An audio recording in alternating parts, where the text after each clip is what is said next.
It would be a huge mistake if you didn't submit to these 10 small and regional film festivals. Period. First of all, most of them have made either Film Freeway's Top 100 chart for filmmaker reviews, Movie Maker Magazine's Top 50 worth the entry fee, and or Movie Maker Magazine's 25 coolest film festivals. They also have, with the exception of one, early bird submission fees less than $50 and even cheaper if you're paying for a Film Freeway Gold membership, which I am definitely going to make a video about shortly, so keep an eye up here for a link about it. With the exception of Phoenix and Omaha, none of these are in the 50 largest cities in the United States. Every festival also has an acceptance rate for films submitted over 10%. Every festival is well established. In fact, our youngest festival is knocking on the door of 10 years. And finally, every single one of these is just cool, man.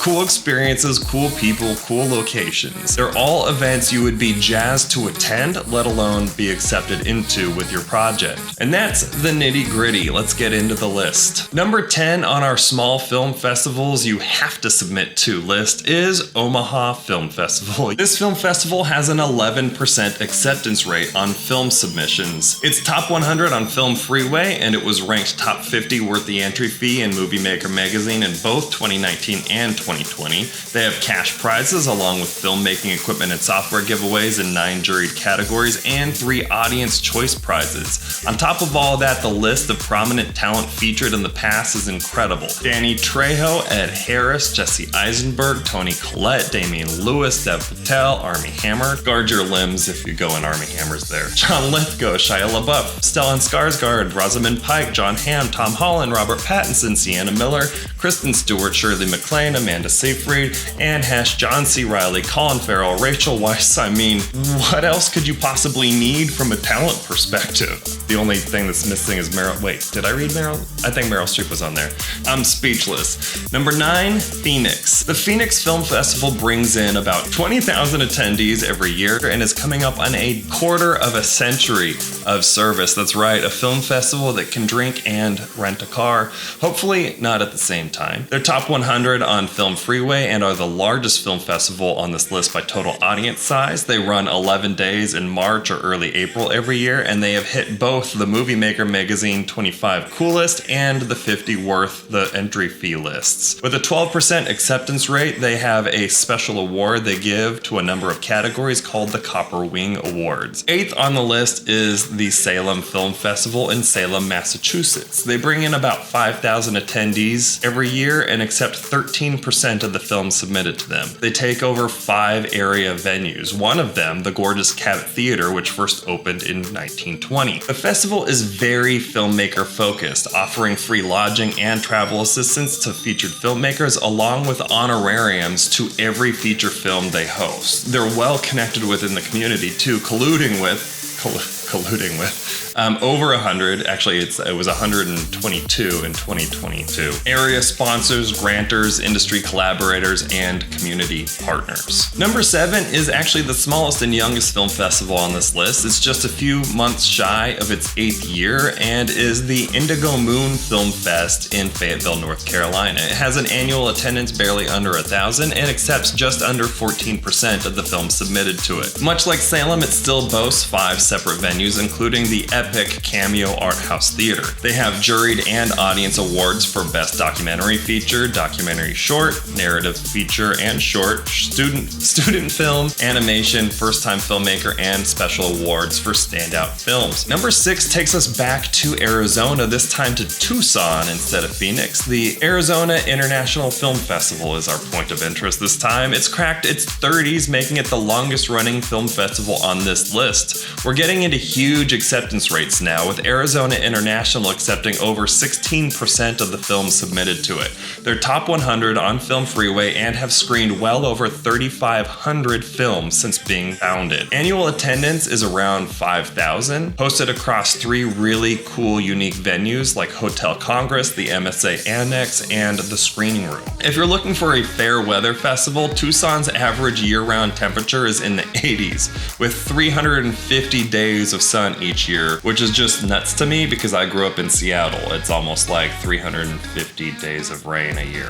Number 5 on this list is New Hope Film Festival, or NHFF, in New Hope, Pennsylvania. Annual attendance is about 2,000 film watchers and acceptance rate is 17%. They run the festival early to mid-April every year, and they've had cool attendees like Robert Redford and John Travolta. In its 14th year, the group is positioning themselves as a place for films to go when they've been overlooked and underappreciated. They were even called somewhat of a Sundance East by Huffington Post. I know what you're thinking. Where the F is New Hope, Pennsylvania? Well, it's northwest of Trenton, New Jersey, which you still don't know where that is. It's about a 50-minute drive from downtown Philadelphia, close enough to a major city to be dangerous. 4th on the list is a very special regional festival, at least to me. It's the Spokane International Film Festival, or SPIF, in the truly unique city of Spokane, Washington. It's where my parents grew up, where I spent a considerable part of my childhood,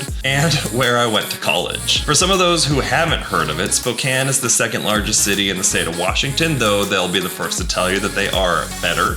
And it is one of the best kept secrets for cities when it comes to food and independent breweries, if you're into that beer culture. Spokane International is knocking on the door of 25 years. It brings in about 2,000 annual attendees and accepts an entire 20% of the films submitted to them. One of their venues is the world famous and truly unique Bing Crosby Theater.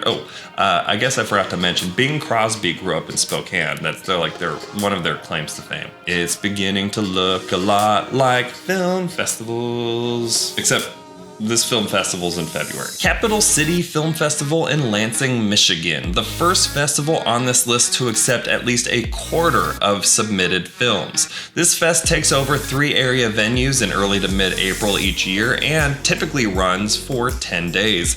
It's been featured in Movie Maker magazine's 25 Coolest Film Festivals. There are 3 juried award categories: Best Narrative Feature, Best Documentary Feature, and Best Short, and they have more than $5,000 in cash prizes. Number 2, Sunscreen Film Festival in St. Petersburg, Florida, which, for those who didn't know, is effectively Tampa West with more beaches and some really cool culture. Sunscreen has made it into Film Freeway's Top 100 and Movie Maker's 25 Coolest lists. They only run 4 days, but they take over 3 area venues: the AMC Sundial 20, Greenlight Cinema, and Hilton St. Petersburg Bayfront Hotel. Past attendees include Steven Spielberg, John Travolta, and Dylan McDermott.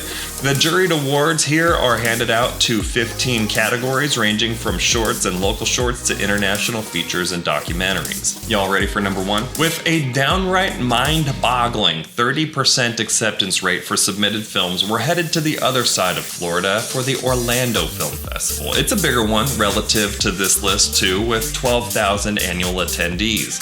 This is a fall festival running from late October, early November every year. Huge sponsors like Tito's Vodka and Stella Artois have been on the docket, along with attendees like Kevin Smith, Allison Brie, Haley Joel Osment, and Cheryl Hines. They have 40 awards with a combined value over $1 million, including first look deals with Valencia Motion Pictures for the Best Feature, Best Unproduced Screenplay, and the Best Short. And that's the list. Submit to these festivals, and I can almost guarantee you that you are going to have an incredible time, along with obviously a much higher likelihood of getting accepted, which is why you really should consider smaller film festivals. Are there any film festivals out there you've attended that didn't make my list and you think that they still fit the criteria and belong here? Sound off on the comments below. This probably won't be the last video I make on this subject, and I want to make sure they make the future list. Now, you've been exploring Film Freeway and you're seeing that they have a bunch of digital film festivals. You're asking the same question every other director and producer has asked: are digital or virtual film festivals worth it? For the answer, watch this video where I actually applied to 10 digital film festivals to see if they're even worth the money. I'm calling it the 10 Fast Test. In